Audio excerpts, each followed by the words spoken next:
नमस्कार दोस्तों यह वीडियो बेसिकली मैं स्टूडेंट्स के लिए बना रहा हूँ। वैसे इस वीडियो को चाहे तो टीचर्स और पेरेंट्स भी देख सकते हैं।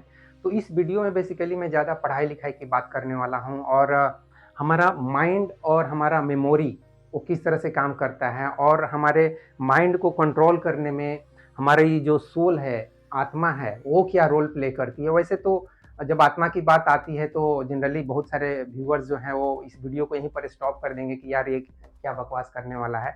तो दोस्तों इस वीडियो को आप स्टॉप मत कीजिए, थोड़ा आगे इस वीडियो को देखिए और आपको बहुत सारे इंटरेस्टिंग फैक्ट्स और डाटा ये सब चीज़ें आपको इस वीडियो में मालूम होने वाला है। तो सबसे पहले दोस्तों हमारा जो माइंड है वो माइंड क्या है?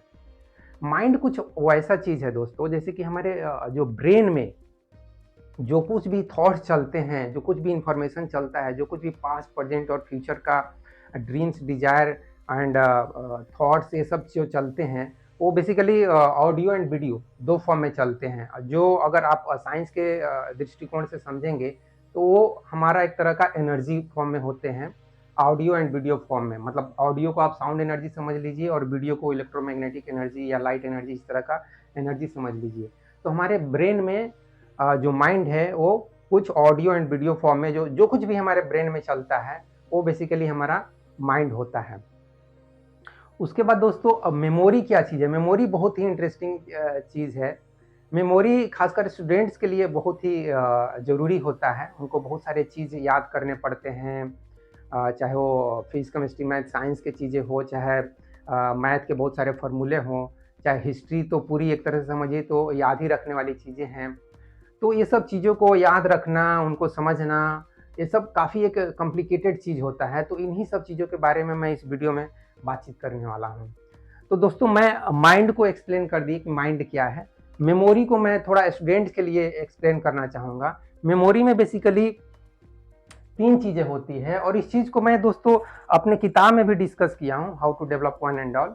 जो मेमोरी में जो कुछ भी होता है, उस चीज़ को मैं बताना चाहूँगा। ये साइकोलॉजी में आप पढ़ेंगे इस चीज़ को। तो सबसे पहले होता है मेमोरी में एन्कोडिंग। उसके बाद जो इम्पोर्टेंट टर्म आता है साइकोलॉजी के हिसाब से वो है स्टोरेज। पहले मैं लिख देता हूँ इन सभी चीज़ों को और उसके बाद मैं एक्सप्लेन करूँगा और उसके बाद होता है रिट्रीवल। तो दोस्तों इनकोडिंग क्या चीज़ है? इनकोडिंग जैसा कि साइकोलॉजी बताता है, चाहे कहिए तो साइंस बताता है कि जो कुछ भी इंफॉर्मेशन या जो कुछ भी एक्सपीरियंस हम अपने इंद्रियों के माध्यम से, हम अपने सेंसरी ऑर्गन के माध्यम से आँख, नाक, कान ये सब हमारे जो इंद्रिय हैं, इन इंद्रियों के माध्यम से जो कुछ भी हम सुनते हैं, समझते हैं, वो जो कुछ भी इंफॉर्मेशन हमारे ब्रेन में जाता है, चाहे एक्सपीरियंस जाता है, उसको हमारे ब्रेन में लेकर जाने के लिए जो हमारा जो ब्रेन है उसको एक कोड फॉर्म में लेके जाता है। जैसे कि आप कंप्यूटर में भी एक कोडिंग वर्ड बहुत आपको आएगा, तो कंप्यूटर में भी किसी चीज़ को, किसी इन्फॉर्मेशन को, किसी डाटा को रखने के लिए उसको कोड कोड फॉर्म में लेके जाना पड़ता है और उसको उसमें तब वो स्टोर करता है। तो इनकोडिंग जो हो गया वो कोई भी इन्फॉर्मेशन जस्ट लाइक एटम को ही ले लीजिए कि एटम के बाद एटम क्या चीज़ है। तो एटम के बारे एटम में जैसे हम बोल सकते हैं कि इलेक्ट्रॉन, प्रोटॉन, न्यूट्रॉन होता है या जो कुछ भी इस ब्रह्मांड में मास है, उस मास का जो स्मॉलेस्ट यूनिट होता है वो होता है एटम। तो ये सब जो इन्फॉर्मेशन है, जैसे कि इस सब इन्फॉर्मेशन को मैं आज से 20-25 साल पहले जब मैं खुद स्टूडेंट होगा उस समय पढ़ रहा था या जब मैं किताब लिख रहा था उस समय भी इन सब चीज़ों को फिर से कुछ रिवीजन किया होगा, तो कुछ अपने इमेजिनेशन से, कुछ अपने जो कुछ भी एनालाइज किया होगा उस हिसाब से मैंने लिखा होगा। तो ये सब जो कुछ भी इंफॉर्मेशन होता है वो इंफॉर्मेशन को हमारा ब्रेन अपने अंदर एक कोड फॉर्म में स्टोर करता है। ये सब चीज़ों को मैं दोस्तों अपने इस मॉडल से भी एक्सप्लेन करूँगा जिसमें मैं एक ह्यूमन बॉडी को एक मॉलिक्यूल से कंपेयर किया हूँ और इस मॉडल का नाम ही रखा हूँ मैन एज ए मॉलिक्यूल। ये मेरा एक मॉडल है, उस मॉडल के थ्रू भी मैं इस चीज़ को एक्सप्लेन करूँगा।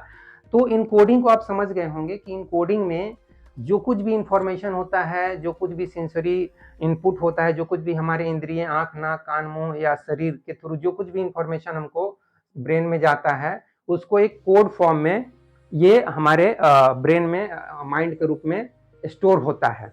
तो इनकोडिंग हो गया। स्टोरेज, मतलब जैसा कि मैंने अभी बताया कि जो कुछ भी कोडिंग फॉर्म में हमारे ब्रेन में स्टोरिंग होता है, माने उसको रखा जाता है, उस चीज वो प्रोसेस हो गया स्टोरेज। और उसके बाद रिट्रीवल रिट्रीवल प्रोसेस सबसे ज्यादा इंपॉर्टेंट है, खासकर स्टूडेंट्स के लिए कहा जाए तो सबसे ज्यादा ये इंपॉर्टेंट चीज है। रिट्रीवल में क्या होता है, रिट्रीवल में जो कुछ भी हमारा ब्रेन में इंफॉर्मेशन रखा हुआ है, हमने उसको या तो रिवीजन करके या समझने के बाद या उसको रट्टा मार के या जैसे भी बहुत सारे मेमोरी के टेक्निक्स हैं, उन सब चीज़ों को भी मैं डिस्कस करूंगा वीडियो में, तो जो कि आप ऑलरेडी जानते हैं। लेकिन मैं इस सभी चीज़ों को इस मॉडल के थ्रू थोड़ा एक्सप्लेन करना चाहता हूं, ताकि मैं इस चीज़ को भी एक्सप्लेन कर सकूं कि व्हाट इज सोल, आत्मा किस तरह से, इसमें आत्मा का क्या रोल है। मतलब बेसिकली मेरा पर्पस ये है कि जो कुछ भी भोजन से लेकर भगवान तक, जैसे कि मैं कहता हूँ, या परमाणु से लेकर परमात्मा तक जो कुछ भी है, खासकर प्रॉब्लम्स या कोई भी घटना, उस चीज को मैं कैसे साइंस के थ्रू एक्सप्लेन करूं, वही मेरा पर्पस होता है वीडियो बनाने का। चाहे जो कुछ भी हमारे सोसाइटी में प्रॉब्लम्स है, उन सब प्रॉब्लम्स को भी बारे में मैं साइंस के थ्रू थोड़ा एनालाइज करना चाहता हूं। तो इस वीडियो में भी मैं वही काम कर रहा हूं, ये बेसिकली स्टूडेंट्स के लिए कर रहा हूं। तो रिट्रीवल में क्या होता है कि हमारे ब्रेन में जो कुछ भी इंफॉर्मेशन हमने स्टोर किया, जैसा कि मैंने बताया, या तो उसको समझने के बाद स्टोर किया उसको, या सिंपली रट्टा रिसाइटेशन कर लिया, रट्टा मार के याद कर लिया। जैसे कि हमको बहुत सारी चीजें रट्टा मारना पड़ता है, उसका और कोई उपाय नहीं। जैसे हिस्ट्री, हमको बहुत सारी चीजें रट्टा मारना ही पड़ेगा। जैसे अकबर के पिताजी का क्या नाम है, मैं नहीं बता सकता हूँ, या इलेक्ट्रॉन का स्पीड क्या होता है, वो चीज को मैं, चूंकि केमिस्ट्री में थोड़ा इंटरेस्ट है, तो एक अप्रॉक्स वैल्यू मैं बता सकता हूँ कि 10⁻7 मीटर पर सेकंड लाइट की स्पीड से थोड़ा सा कम बता दूंगा। वो 10⁸ मीटर पर सेकंड होता है लाइट का स्पीड, तो उससे थोड़ा कम, या उसका मास, ये भी इंटरेस्ट, चूंकि आप केमिस्ट्री में अगर इंटरेस्ट लेंगे तो ये सब चीजें थोड़ा सा आप अप्रॉक्सीमेट बता सकते हैं कि 10⁻30 या 31 kg इतना वेट होता है। तो ये सब इंफॉर्मेशन को आपको या तो रट्टा मार के या तो समझने के बाद उसको याद करके अपने ब्रेन में रख लिए। लेकिन जब आप एग्जाम में जाएंगे तो वहां आप सब वो इंफॉर्मेशन को आपको रिट्रीव करना पड़ेगा। मतलब सभी ब्रेन में जो कुछ भी आपने रखा है उसको क्वेश्चन का आंसर देते समय उस सबको निकालना पड़ेगा, मतलब बाहर लेके आना पड़ेगा। जिसको आप बोल सकते हैं कि आपने जो कुछ भी खाया, एक तरह से समझिए, सिंपल भाषा में, सिंपल अगर एक आदमी को समझाना हो, तो आपने बहुत सारा चीज खा लिया, इंफॉर्मेशन के रूप में अपने ब्रेन में बहुत सारा चीज खा लिए, भोजन के जैसा खा लिए। अब एग्जाम में जाके सबको एक तरह से वोमिटिंग करना है, सबको निकालना है कि बताओ भैया इलेक्ट्रॉन का क्या स्पीड होता है, बताओ फ्लोरीन एटम का क्या मास होता है। ये सब चीजों को वहां जाके रिट्रीव करना है, मतलब वो सब चीजों को कागज पर आपको बताना है, एक्सप्लेन करना है। तो वही प्रोसेस है रिट्रीवल। तो समझ लीजिए कि रिट्रीवल कितना इंपॉर्टेंट प्रोसेस है। इन सभी प्रोसेस में सबसे अगर देखेंगे तो रिट्रीवल प्रोसेस सबसे ज्यादा इंपॉर्टेंट है, क्योंकि किसी भी तरीके से आपने मान लीजिए कि मेमोरी के बहुत सारे टेक्निक्स है, इकोनॉमिक्स और चंकिंग और क्या, ये सब रिवीजन कर लिए, उसको एनालाइज करके अपने दिमाग में रख लिए, ठीक है।